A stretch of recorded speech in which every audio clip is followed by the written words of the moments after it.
not sufficient of them, considering you've got the greatest youth team in the world, Mark. Well, we've certainly got depth at that level, haven't we? That manages to provide lots of other squads with players over the years because they can't provide their own. I think there's a comment in there about that somewhere in these reviews, actually. There you go. 40 points to 10 in favour of Warrington. Wigan got off to a good start in the first sort of 15 minutes, didn't it? It was sort of their game, really, and Charlie got over. The last positive thing that happened for Wigan in this game Josh Chandler's goal was Tali Matautai's first carry, when he seemed to go for a massive wander but then actually looked to make some decent strides. After that, nothing good happened for Wigan. When we had the starting two forwards, the starting two props on the pitch, Wigan were able to compete for that early period. And Tony Clubb especially was really competitive and really worked hard, didn't he? Yeah, but that was to his own detriment as well as knocking other people out of the game. He knocked himself out of the game. Yes, he did, didn't he? I got that far. but to be honest, at that stage, it looked like it could be a really thrilling top of the table night. But after that point, Warrington upped their game, turned the screw. The fact that they were able to keep the starting props on the field for a much longer period of the game meant that they were able to dominate Wigan, and really it was that period around about the second half of the first half, really, when Wigan had 2 or 3 times couldn't get to even their own 20-metre line in a full set. Yeah. And Warrington weren't offside in that it wasn't like they were flaunting the rules. They were just really dedicated. Maybe a couple of people were a yard every now and again, but that happens all the time. But I'm saying, like, this was really good, intense defensive line speed and in-your-face stuff. And the first Warrington man to hit the Wigan man always hit the Wigan man. Yeah. And put them down for that period, that whole period, probably between 20 minutes and 30 minutes, and then they were able to build off the back of that. Yeah. The try right on half time was a crucial blow, because I think if Wigan had gone in at 12-4 down, they would have fancied a bit of rejuvenation, a bit of a rethink about a couple of things, and they might have actually got somewhere, because we were able to find space, but we were never able to convert that space out wide into actually getting around the Warrington defenders in that early period. And then after that, we were just battered by them, and Warrington were exceptional. They were allowed to kick off the front foot. Yeah. They were just relentless.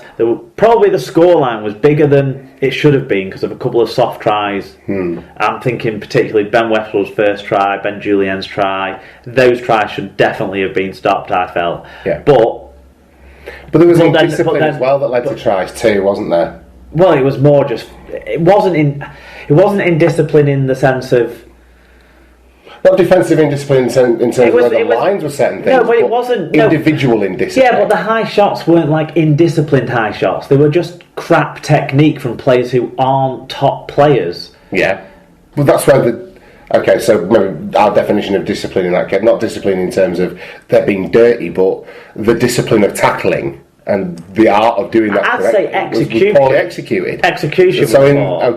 And the Wigan's most improved player so far this season, Tali Matautai, went back to the player he was last year and was pretty fucking awful. Yeah. If we're being blunt about it. But talking about Wigan's indiscipline or whatever takes away from what actually was Warrington forcing these things. Right. Warrington were doing what Warrington do best. They were getting quick play of the balls early in sets, and Matty Russell and then Darryl Clark were taking those up. Yeah. And then that means that then you've got Sims or Hill smashing you about off the back of those quick plays. Yeah. And they too then can get quick plays, especially Chris Hill, because he manages to always find the space between defenders when he's tackled, so that he helps himself up faster, finds the floor quicker.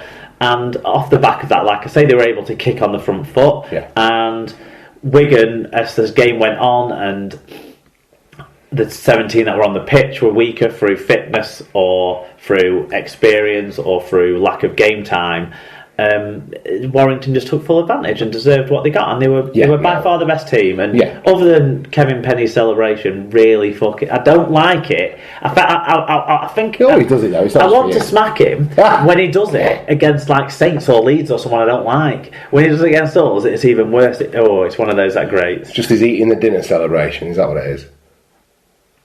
Is that the one you're talking about? Where he eats his whatever it is out of a bowl? Is that the Kevin Penny one? Yeah. What's he going to be doing? No, he's stirring the bowl, I thought. He's stirring. I thought he was eating his dinner. No, I thought he was just stirring his porridge. I don't know what it's meant to be, but it winds me up. Either way. He's having his lunch, like, piece of fish, I'll have my dinner now. Yeah. I don't know. That's how I've always interpreted it. But no, you're right. It was an almost perfect performance from Warrington as well, wasn't it? And and credit to them because they deserve that win. And Andy Gelling at the end of the game as well, when he was on Sky Sports, was very well behaved in defeat. Well, obviously I didn't see that part, but I heard a few of his sort of bits, and obviously he's very confident that Wigan are still going to be there and thereabouts. Well, of course they're going to be there or thereabouts at the end of the year. I'm confident about too, but Warrington at the moment are the cream of the league and showed it. Definitely. Absolutely. So, what was the story of the game, Mark? What stood out statistically for us? Well, despite making 3 more errors, the home side were able to make 92 fewer tackles, yet still restricted Wigan to less than 1,000 metres. A 400 plus metre win and 4 breaks to none for the Wire, which I dispute that 0 for Wigan, because I'm pretty sure Josh Charnley's was a break and for his try because he got behind the line. But anyway, maybe because he slid a long way, it was counting as not a break. But anyway, but most impressive was a 1.9 metre per carry better average gain for Warrington. Like I say, it was their hits were harder than our hits, both in attack and defence. As the game wore on. Well done to them. Yeah, credit to them. Okay, individually then, who stood out? Well, Ben Westwood got 2 tries and 108 metres. I'm not necessarily sure he should have got both tries because of the goal line defence, but he found a way, which was impressive. Matty Russell with a try assist 178 metres, Chris Hill with 154 metres, and we'll make a mention for not going to play for England, Dargana, Ryan Atkins with 2 tries. God, the guy who stood next to me at the game did not like Ryan Atkins at all. I mean, he didn't like anyone who played for Wire, but Ryan Atkins particularly got abuse for... Could you figure out why? His physical appearance, teeth. Oh, right. Was his main objection. Right, okay. I didn't want to point out the guy that, Maybe you should be trouble. Could he legitimately have thrown stones in that particular glass house? Well, I couldn't. We know that, but whether or not he could have, I'm not sure. But I reckon Ryan Atkins could have 20 smacks around the head and still be slightly more intelligent than the guy. She's saying a good deal, isn't it? Okay, on to the fan reviews then. Loads. No, Wigan players. Oh, sorry, yes, there were. Anyone notable for Wigan? John Bateman, he grabbed a try, obviously that solo effort where he kicked it against the post. 137 metres, 3... I think that should be successful offloads rather than clean breaks because Wigan made no clean breaks. So sorry about writing that down wrong.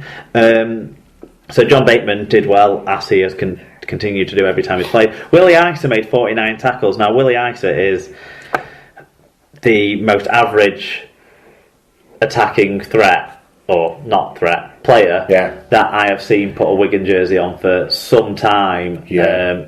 But having said that, he's working hard in a team that's probably not. He's probably not going to reach the standards sufficiently enough to regularly find his way in this team when the squad's fully fit. But he's working really hard, so it gives himself a shot. Good which you got to credit him for. Wayne does seem to rate hard work sometimes over flair. Very good. Okay, so to the fan reviews then, and thank you everyone for getting in touch. Paul O'Brien, so it was a good performance from Warrington tonight. Gidley controlled the game. Wigan seemed to lack something in attack, but it was a great try from Bateman. Yeah, Wigan lack a second half back. Yeah. When they brought one on, it was kind of... Yeah, and once George Williams gets a bit more match fitness into his legs and stuff, that will improve that, won't it? Because he does look good next to Danny fucking Matty Smith, doesn't he? Okay, Elliot Wrench said Wire had the players in almost every position tonight. The bench was more than capable. Big mentions for Julien, who looks class, Super Benny's double, and Gidley is an amazing talent. Wigan were all at sea after a good 20 minutes. They showed flashes of what they can do, but too many errors cost them the momentum, and that was with the Wolves. There you go.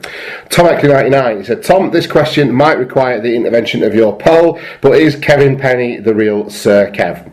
It's not the sort of thing it's not the sort of trash I would get my poll out for. That's just provocative, I would say. You've got your poll out over worse before, I'm sure. In day-to-day life I probably have, but in terms of the Super League pod, I feel like I pride myself on the sorts of things I run my poll over. Well, the real Sir Kev isn't even a Sir Kev, so No is my answer to that question, Thomas.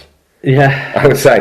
Okay, Wire Joe said it was an attritional first 10 minutes, but after that every one of our lads got fired up and our desire really showed. Shout out to Benny Westwood, who I thought has looked past it in the last couple of seasons, although our man of the match has to be Tautai, had a really good game for us. Very good. Brian LBW, why the better team throughout? Not a great match to watch, but always good to see Wigan getting beaten. Good stuff. Was it a bad game to watch? No, it was good. Yeah, I mean, Wigan were not competitive for No, they weren't. I suppose that takes away from the entertainment, but you would have thought. I mean, you know, the last couple of Warrington tries padded it a little bit, but no, I thought it wasn't a good game in terms of wow, what a rip roarer, but there was plenty of entertainment there. Yeah. Warrington certainly chipped in. Let's put it that way. It's always hard for me to judge, the quality of a game when Wigan lose. You see. Yeah, now the quality of play was good. Obviously from Warrington, and Wigan. Look, the scoreline doesn't say that they defended very well, does it? Even so, just one to forget about for Wigan. Darren Garner, then I'm guessing this, he got in touch. Gidley's play what you see on the last, and Benny Westwood's leg drive for both his tries summed up this game for me. Why we're too strong. Better luck next time. Club you big Egypt. Clark was on fire, especially when he did that ludicrous dummy on Burke to score. However, Bateman showed his heart and skill tonight. Well done, Wire. On the point of some of the stuff he's saying there, one thing that was apparent is when something nearly went wrong for Warrington, they recovered those positions really well. The Darryl Clark try, case in point, I mean, Matty Russell had lost the ball. Yeah. Matty Russell was beasted in a tackle, yet still managed to find a way to compose himself to pat it back to another player who was in space. And then Wigan's defensive line was all over the show, and Greg Burke did not have a very good game either, off the bench. And so a couple of things like that happened on occasions where Warrington maybe could have set themselves back, but actually it turned out really well for them, and they scored tries off the back of those sorts of moves, and that was really good for them. Absolutely. Okay, Ryan 5977. 20 minutes of quality defences on show before Warrington turned the screw. For 3 sets towards the end of the first half, Wigan failed to get out of their own 30 metres, and Wire punished them by scoring. All credit to them, they were very good, but Wigan's attack is devoid of any ideas this season. Something needs to change in training/coaching. Pretty sure Ryan's a Wigan fan, isn't he, as well? Sounds like it from the way he's written it, yeah. Okay, Tris Print got in touch. This is a new one on me, so thank you. Quite simply, a Gidley masterclass. Apart from a 10-minute spell early in the first half, Warrington dominated the game in all positions. Darryl Clark had his tackling head on, coming up with 2 or 3 massive hits. The best performance of the season so far. High praise indeed. Sam Rowlett, she got in touch. After a slow start, Wire dominated Wigan. Strong forward display to set up the win. Gidley deserved a man of the match. Gidley was a deserved man of the match. Until watching the match back afterwards, didn't realise Wigan had so many injuries. Until moaning Wiggy Hennings mentioned it again and again and again. Thought it was Dave Whelan for a minute, telling the world how he broke his leg once. It's not particularly ladylike, Sam, but we'll let you get away with that one. Ben Adams got in touch. Best all-round performance of the year. I saw Hemmings when walking into the stadium. Oh, did you really? Yeah. He's taller than you think, isn't he? Yeah, but I've seen him before. In real life. I've seen him before. Yeah. The one time I've seen him, that was the thing I took away from it. He's taller in real life. We saw him at Magic. We saw him together, didn't we? Yeah. At Magic, yeah. Yeah. Okay, Ben Adams. Best all-round performance of the year so far from the Wire. Those 3 back-to-back sets we kept Wigan in their own 30 were exceptional. Gidley's kicking was excellent and Clark was tireless in defence. Julien is a real workhorse too. Only negative was inconsistent refereeing of the ruck in the first half. Up the Wire. Tyler Casfan said Warrington very good from front to back. Kicking game and field position excellent. Wigan looked a fractured side and need some bodies back. They definitely do. There was inconsistent refereeing of the ruck, wasn't there? He started by everything was a penalty, but it was raining at that point. I think as soon as the rain stopped, everything was a knock-on when it was raining. Yeah. As soon as it stopped raining, everything was a penalty. Yeah. And so there were ones either way that were probably called wrong, but they balanced out, I think. I'll say so. Lee Whitnall got in touch. He said, I was looking forward to this being a close game, and for the first 20 minutes I was definitely twitching, but we found a level of intensity that Wigan couldn't live with, and the game was over with 20 minutes to go. If it cheers Mark up though, I thought Wigan were hard done by in the half-time cheerleader dance-off. It could have gone either way. Oh, I'll tell you what, no. Tell me about this. We dominated the cheerleader dance-off. It was rubbish. That they